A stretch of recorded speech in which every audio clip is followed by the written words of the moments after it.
sajane kowe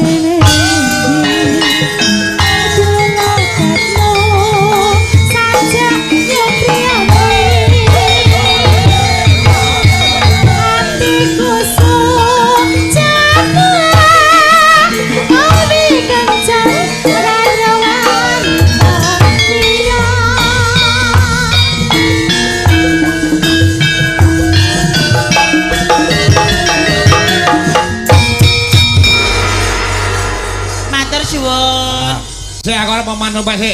Mandu Pak. Nggih, Pak. Ketika Mbah Pir ki pengen ditangkap nih wayang lek nembung ning sampean piye? Apa Pak lali kula iki. Jenengane muni apa Pak? Sampeyan muni apa?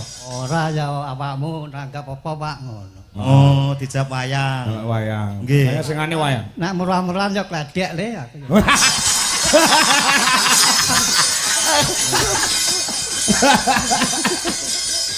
Wola, lucune Mas Nopak iki jane nurun Mbah Pir kok. Ilmune kecap rong kecap ki lucu kok. Nggih. Ngomong sak kata der niki. Wong demben badhe ditanggamne kledek kethek ya Mbah ya. Masa kledek ketek Pak. Ora ya kledek sing ngene. Kledek wedok. Manusia. Lah kledek buaya kok enek kok ya jenengan kok ya. Kledek manusia. Kledek manusia. Gak lek ketek kewan kok. Kledek manusia. Tapi nek jenengan ngomong anu Pak Pir duwe anak alhamdulillah berhasil. Biyen niku Pak Kangko. Piye? Pak iku apa ya? Karena lingkungan kula kan cacang ngene iki, Pak. Pak malah gak nyongkon aku. Biyen kan ngomong ki paling sakit dadi maling karena aku nakal. Ya toh, Pak? Preman lah. Preman. Heeh. Panen sedulur nek sing duwe anak lanange sing alah waspada. Hati-hati. Ngene SMA anu kuwi wis isine narkoba. Preman iso. Nggih, kula teng mriki kan kena pil koplo desa mriki. Obat kirek tak ombe Pak Kangko. Lah ngopo? Sing ngajari tomblok niku. Oh, terakhir tombloke kurang ajar. Obat kirek tak ombe moro-moro jenggong aku. Lha iki anake Pak Jan Keder jenenge Luki Bleduk. Heeh. Karo cacat diracun. Dadi teng kopi digerus ngono. Oh iya. Lah mulih kok niku sampean roh Mae tidur di kasur lipat karo dhek arep digulung. Dipikir lumpia lek kenu. Iki lukisan nang Mae. Heeh. Luki kan halusinasine liar to. Iya. Moro-moro di lukisan Sunan lho Pak Kangko. Dipikir pitik nah. Karo mboke kenu digawa ning wong pinter, Mbah Sailan dulu. Darani kesurupan. Didarani kesurupan padahal mendem ning plengsengan ngono. Asline mendem. Luki Bleduk niku. Iku lak zaman biyen ya Mas. Nggih. Zaman masa-masa muda dulu, sekarang alhamdulillah. Alhamdulillah. Makanya Pak gak nyongko aku ngene, mbiyen ngomong lah dadi maling ki nopi. Ya berasa Mae tak colongi ya Pak mbiyen. Ora sampean mergo kaya ngene iki mergo umum nek anak nyolong netek yungane Pak iki umum. Oh wis umum. Sampean sukses berhasil itu atas berkat doa beliau iki. Nggih Mbak dongane apa mbok gawane wong pinter? Jenengan iki aja buka lati ngono lho kaya. Wah biyen arti kayak cekelan barang iki. Mosok ora tau salat kok anak sukses gak mungkin. Cekelane no. Cekelane apa Pak? Iman dan takwa ya toh. Dilurusno Pak ben gak menggok. Mbok dikira dukun tenan. Mboten kula dikai ceklan Mbah Yai Takim niki. Wow. Alhamdulillah. Ceklan ilmu. Ilmu apa iku? Ilmu apa? Adab. Oh iku adab. Iki enek lucune Mas aja mbok pancing. Munggah mbok kon joget tok mbok kon nglawak.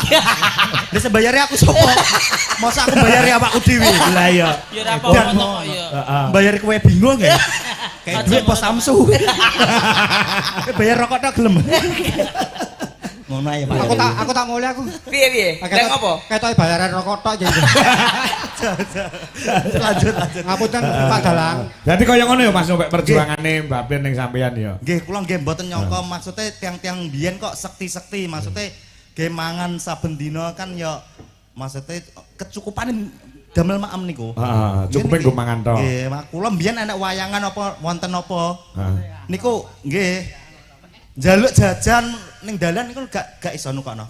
Dolenan Pak gak iso ngono. Maksudnya kaya Pak aku tukaran dulinan disagui. Sik le ya engko enteni panen. Oh iya. Apa-apa enteni panen. Padahal gadu sawah. Heeh. Mbok Oh gadu sawah ngarepno panen iki lho ya apa. Edi.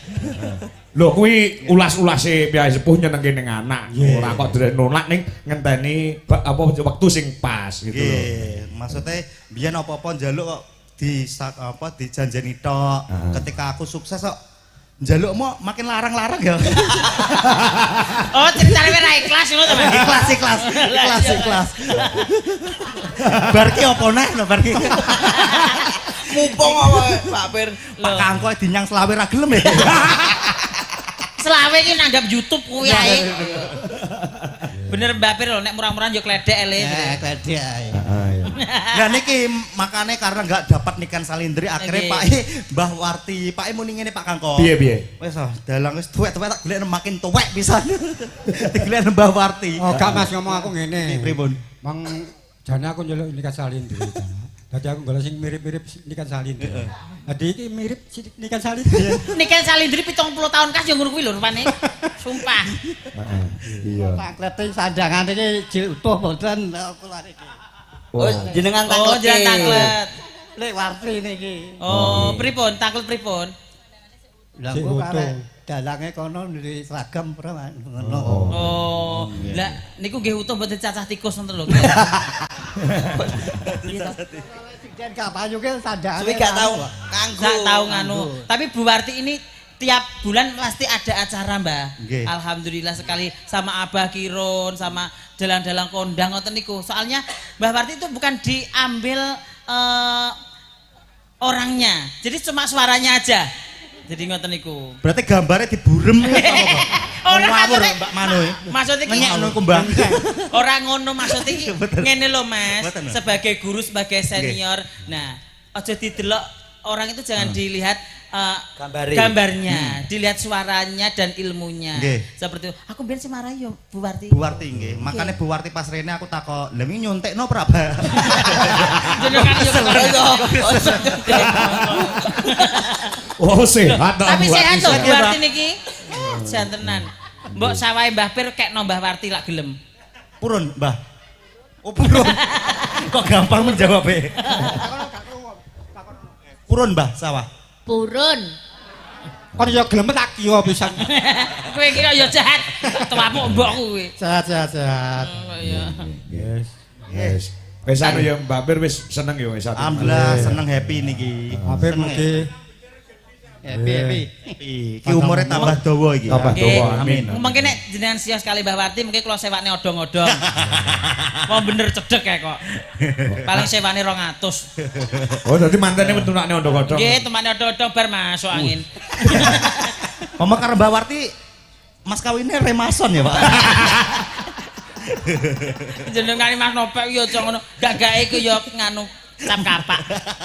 Malam pertama do kerokan dhewe. Ayo sayang, ayo gantian no. bener ah. Jenengane kok yo. Aku Kanu cuwun lagu apa meleh? Ha. Monggo, Pak. Niki jenengan sing nanggap bebas niki. Monggo, Pak. Monggo, Pak. Mbah Warti kon monggo. Duet kali jenengan. Bawa ae, Pak. Bawa. Bawa napa niku? Bawa napa remenane jenengan? Manut mawon Mbah Warti. Bawa Mbawati. Oh, Bu Warti nggih. Jan tenan kingko ipen-ipenen tenan kingko. Lah ra bintange tamu iki. Oh nggih bintang tamune Bu Warti Tamu. nggih. Dika aja nang kono, mikir. Mikir engko digekne adik. Mas Ilo mikir. Bawa napa, Mbah? Keliru. Tadi maju mriko Mbah Pet. Nyuwun. Niku kok oleh sindene genggek belang atek aku.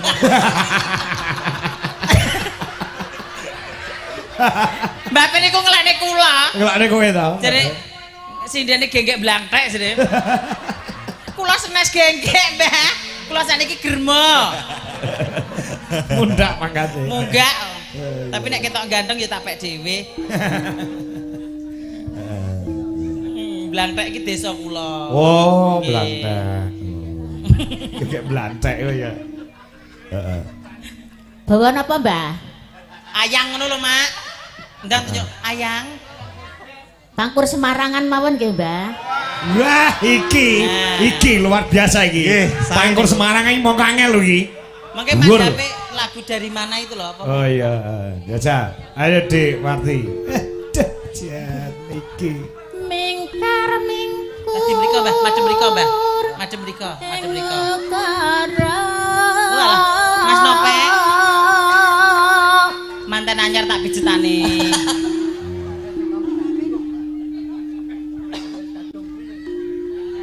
Nggih. Seneng ya Mbah atine jeneng. Tukang bandrung. Karana karanan marti siwi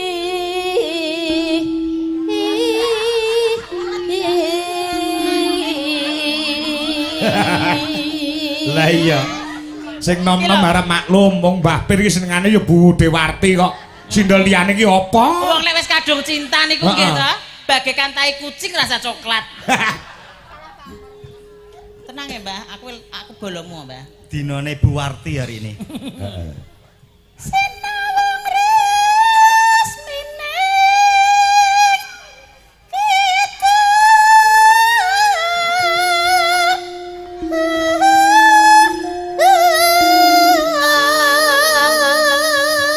Terus Bu aja diganggu terus.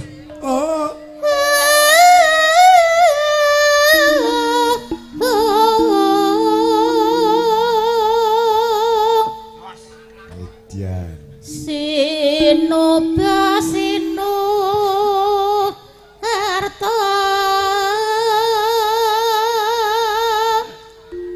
mereka terto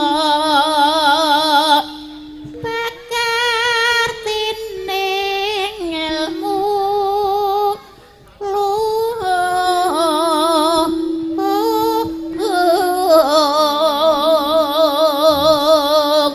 Isih kuat terus. kang tumprap neng tanah Jawa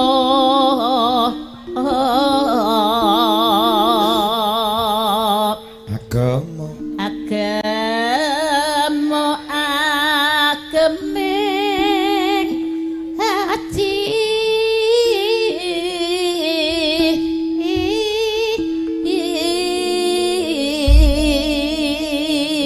Tepuk tangan kanca-kanca Mbah Warti. Luar biasa iki mongko nadane dhuwur lho iki. Lah nggih. Kok ya kuat sih jenengan to Budhe. nggih Jamune napa? temu lawak Oh, temu lawak bangsa Nupek, bangsa anu ki ya. Ketemu Niki. karo lawak-lawak nih. Mbah Pir. mboten nggih jamu Jawa niku temu lawak Oh, jamu Jawa. Mengki jenengan nek mboten kiat dijamoni temu Temu lawak.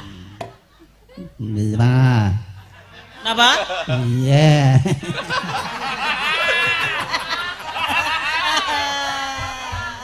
saestu niku temu lawak temu putih jahe merah Wow, jamu Jawa ngene iku. nggih Kanca-kanca wiyaga nganti salut kalian jenengan. nggih Saestu. Benjing tumut kula nggih.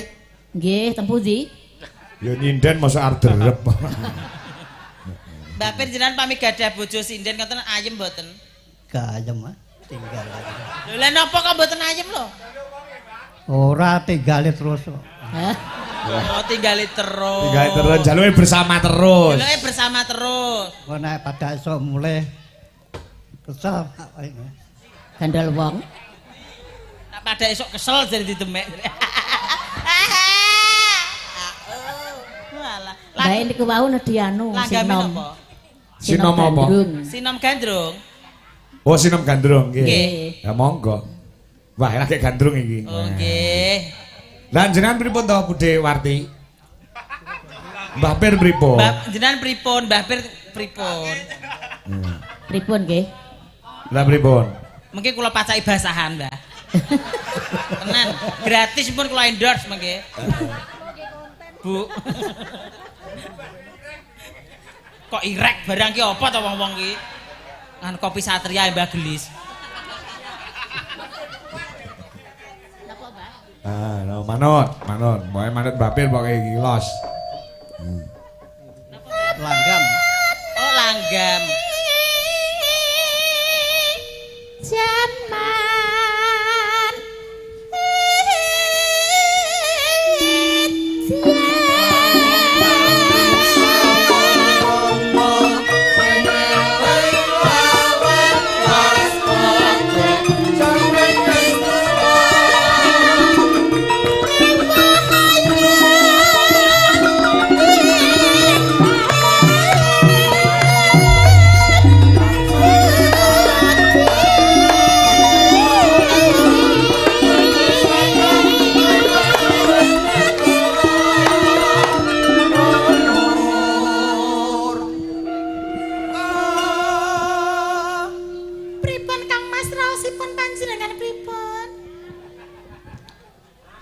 piye iki ya? Tak boyong piye gelem ora boyong.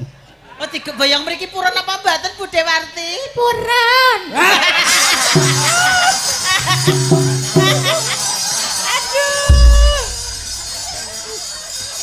Alhamdulillah Mbah purun. Mengke sida kula sewakne odong-odong. Mangga.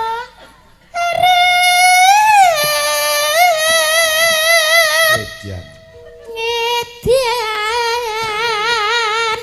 ora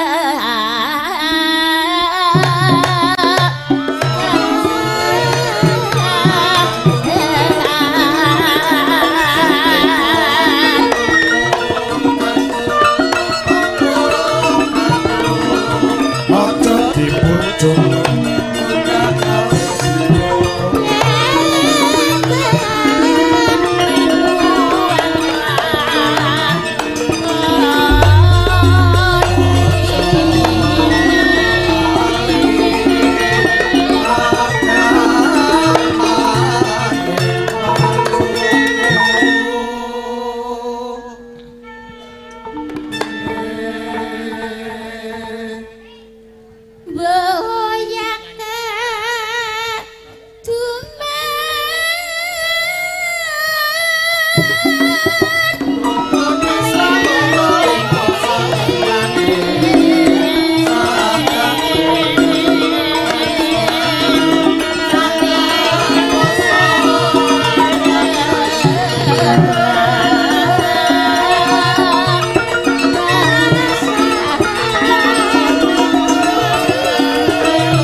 Monggo ditelaske, Dik.